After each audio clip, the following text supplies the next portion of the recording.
Scopriamo insieme chi monta in gondola. Sigla!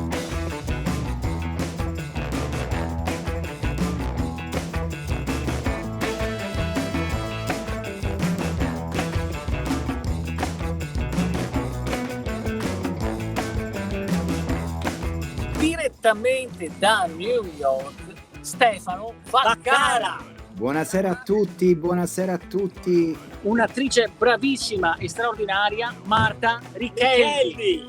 Ciao Carlo, ciao Giorgio. Joele Dix. Buonasera. Ciao. Joele. Ciao. Ciao Joele. Red Canzian. Ciao ragazzi! Ciao Red. Che Ciao meraviglia! Georg Ungisser. Io sono oceanografo e mi occupo di cambiamento climatico, mi occupo di previsione della marea. Lei è, oltre che un giornalista, è il fondatore della Voce di New York, insomma. È questo giornale online in italiano e in inglese. Lei si aspettava tutto questo successo? Noi scriviamo da New York e da tutto il mondo, ma siamo letti in 174 paesi. New York è la città più libera del mondo.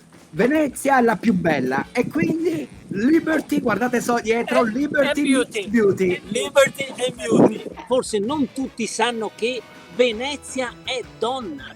Ma A infatti proposito. probabilmente non a caso Casanova l'ha scelta come città, Venezia.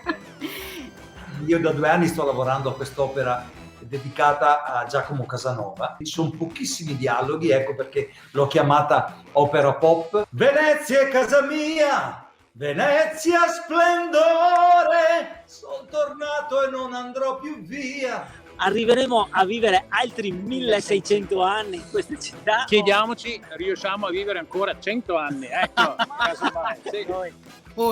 O sarà la reccia del Tasi, o slargà la reccia del Parla e o parlà fino a che non podesto.